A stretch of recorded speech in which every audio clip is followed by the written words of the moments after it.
वैसे ही हमारे बस्तर के क्षेत्र जो आप मतलब मालूम है कि बस्तर के जो क्षेत्र है वो केरल प्रांत से भी बड़े क्षेत्र है और प्राकृतिक दृष्टिकोण से बहुत सुंदर क्षेत्र, हमन धरती के स्वर्ग का सकथन वो क्षेत्र ला। लेकिन 40 साल से भी ज्यादा, 4 दशक से भी ज्यादा समय से वो क्षेत्र नक्सलवाद के कारण विकास से अछूता रही से कोई वो क्षेत्र में जात नहीं रही ने।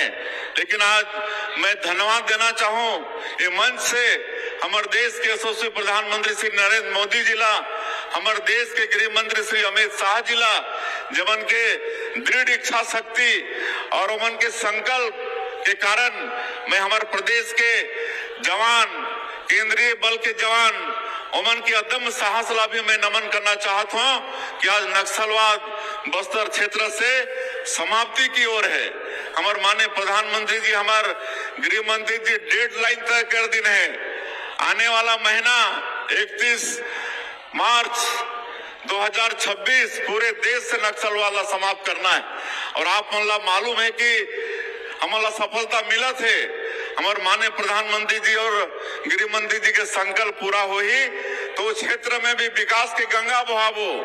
और इसलिए अभी 2 ठन बड़ा सिंचाई योजना, ये कांग्रेसिया बड़ा र्यूमर फैलाते ना कि वहां नक्सलवाद इसलिए खत्म कर रहे हैं कि वहां पर उद्योगपतियों को बैठाना है, लेकिन ऐसा कोई भी बात में सत्यता नहीं है। वो क्षेत्र में हमन कृषि ला आगे बढ़ाना चाहतन और इसलिए मटनार और देउरगांव बराज एकर हमन स्वीकृति देथन और एकर से बने से वहां के लाखों एकड़ भूमि में सिंचाई हो ही।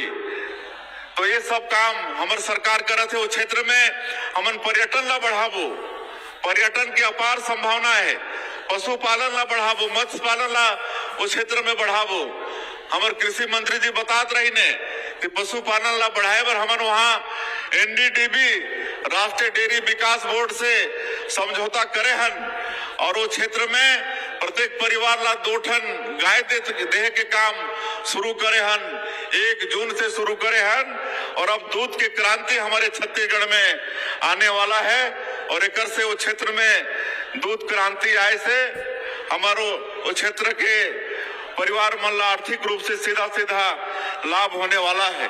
तो इस तरह से हमन बस्तर क्षेत्र में भी विकास के काम करत हन और 2 साल अभी हमारे सरकार के होई से मोदी के गारंटी जो रही से 2023 के विधानसभा चुनाव में जो वादा हमारे पार्टी के हमारे माननीय प्रधानमंत्री जी के छत्तीसगढ़ के 3 करोड़ जनता से रही से वो सब ला हमन अधिकांश काम ला पूरा करे हन। कांग्रेस के सरकार में 18 लाख गरीब व्यक्ति मन प्रधानमंत्री आवास से वंचित हो गए रहे और हमारे प्रधानमंत्री जी के वादा रही कि भारतीय जनता पार्टी की सरकार बनेगी तो मुख्यमंत्री का पहला काम होगा गरीबों का आवास स्वीकृत करना। और आप सबला मालूम है कि 13 दिसंबर 2023 हमन सरकार के शपथ लेहन और 24 घंटा के भी देरी किए बिना अगले ही दिन 14 दिसंबर 2023 पहला कैबिनेट बैठक में ही 18 लाख गरीब मन के प्रधानमंत्री आवास के स्वीकृति दे है। आज 2 साल में ओकर स्वीकृति होगी से और पिछले समय यही बिलासपुर के धरती से हमारे माननीय प्रधानमंत्री जी 3 लाख से ज्यादा गृह प्रवेश कराए रही ने। आज 5 लाख 10 महीना में हमारे प्रदेश में प्रधानमंत्री आवास के काम पूरा हुई से जो पूरे देश में एक रिकॉर्ड है। तो प्रधानमंत्री आवास के वादा पूरा करे हन, किसान मन के वादा भी पूरा करे हन। 2 साल के बकाया बोनस ओला भी हमन 13 लाख किसान के 3716 करोड़ रुपया दे के काम करें। आज करीब 70 लाख हमार माता बहनी मन ला महतारी बंधन योजना के हर महीना 1,000 रुपया 22 किस्त भेज चुके हैं। 15,000 करोड़ से ज्यादा उमन के खाता में महतारी बंधन के पैसा जा चुकी से। तो ये सब काम तेंदुपत्ता के दाम बढ़ाए हन, चरण पादुका योजना फिर शुरू हुए है, ये सब काम हुए है।